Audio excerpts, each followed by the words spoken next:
Fight fans, fight fans, fight fans. This is Kurt DeVille with Counterpunched Boxing News, and I have some new news concerning Canelo Alverez, Dmitry Bivol, the fight prediction. Better late than never. Nonetheless, it is here. Let's talk about this fight. Okay, it's time to counterpunch. We have Saul Alverez, Canelo, taking on Dmitry Bivol. As you guys can see here, 57 wins from 19. Looking at the tail of the tape, 1 loss for Canelo, no losses for Bivol.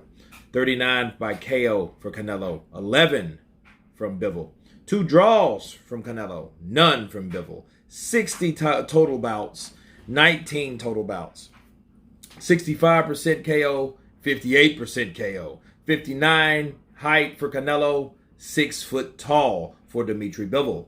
Orthodox, Guadalajara, Mexico, Tamak, Kazakhstan. Okay. July 18th, 1990. December 18th, 1990. Wow. It just shows you the difference between where these guys come up, you know, and in what they've been exposed to in their experience factor. And let's talk about experience for a minute. Canelo has been experienced with taller fighters for a very long time. We've seen him make quick work of Rocky Fielding, break the arm of Callum Smith. You know, other guys like Billy Joe was also taller than him, not by much, but he's advanced. Sergey Kovalev is one to bring into effect. Sergey, of course, was older, but nonetheless, he was taller. So the experience, I think, for fighting taller fighters goes to Canelo. But for Bivol, I don't think it is much, because most guys that he mopped up, you know, guys like Sullivan Barrera, Joe Smith, those guys were on his height level, okay? His height difference. So I believe that Bivol may have problems with the smaller Canelo, because Canelo will be fighting. He will be getting under a lot of shots from Bivol. I think Bivol should work that jab. I think he should throw many punches. I think he should box more, but at the same time, throw enough punches to show the judges that you're winning the fight. Now, will he be able to do that against Canelo? Who knows? You know, also, a thing you have to keep in mind is Canelo has that beard. He's accustomed to being the smaller guy, the smaller, tougher guy that has to work himself in. It's almost an adaptation, an evolution part of that person to know the take, to be more durable, because he knows he's because he's going to have to take some shots in order to get inside, okay? Which Canelo is very good at, by the way. But the speed, I would say that goes to Bivol, because Bivol is like a big tuned up version of Gennady Golovkin to me. He just throws more punches. You know, Golovkin is the guy that was known for the blood and guts warriorship, but you know, nonetheless, his jab is very good, and Dmitry Bivol has a good jab as well. I don't know if it's as strong as Triple G's, but it's going to need to be against Canelo Alvarez, because Canelo Alvarez is a guy that's always setting up traps, always looking for the counter. You know, and someone like Bivol, a taller guy, it's going to be available as many punches as he throws, but he's going to have to throw those punches to show the judges that he's winning. And I think that's going to be a major factor. And one thing I heard Bivol say, or his manager say, well, it doesn't matter what the scorecards say. What matters is the fans. Look, saying stuff like that is already going to give you the attitude to be beaten. It's going to give you the attitude to be complacent. It's going to give you the attitude to be too lackadaisical. Okay?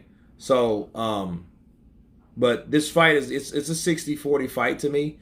I think Canelo has the upper hand because the experience with taller fighters, bigger fighters. You know, as is skilled, we don't really know, because, you know, Dmitry Bivol has a different dynamic. He's a good boxer and he throws combinations. And I think those may bother Canelo at times unless he's able to make the adjustments. If he is able to make the adjustments, I think Canelo could come in, start working the body of Bivol.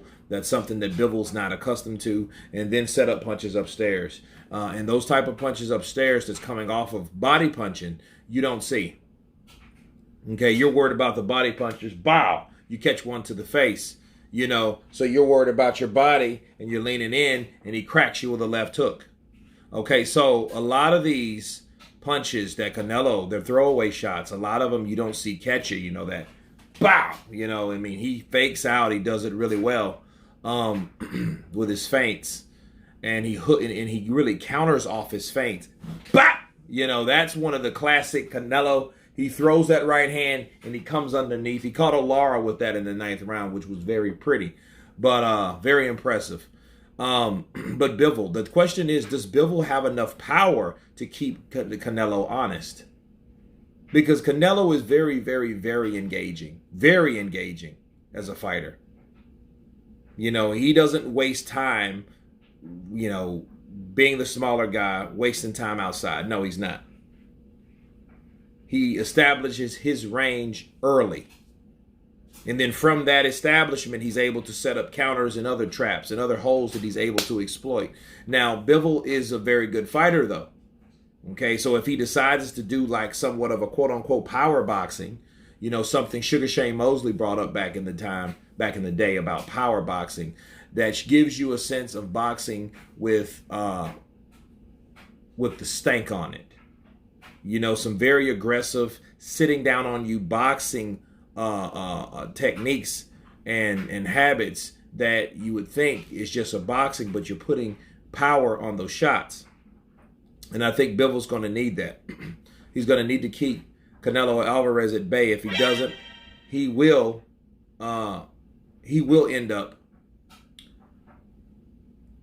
paying for it. Okay, that's for sure. Okay, so I feel that Canelo Alvarez should win this fight, but I do think he's talking a lot more about other fighters. So if an upset is about this, what you might see, because Bivol is not coming to lose. Undefeated fighters don't come to lose, although a lot of them said the same thing. Smith, Billy Joe, right? Others said the same, right? Caleb Plant is another. And they didn't come to lose, but they lost nonetheless. The question is this another walk around the park for Canelo Alvarez, or is this guy really having something special that we will see on the night? But I have Alvarez beating Bivol. I think it would be great for boxing if Canelo did actually lose again legitimately or officially. That would make it a lot better. That would make boxing kind of level out. But, as long as he's that star, people are going to only want to fight him, and the whole boxing platform from 168 to 147 will be shite. But anyway, you guys tell me what you think of this prediction of Canelo Alvarez taking on Dmitry Bivol. Of course, please subscribe. And you guys been Counterpunched. Peace.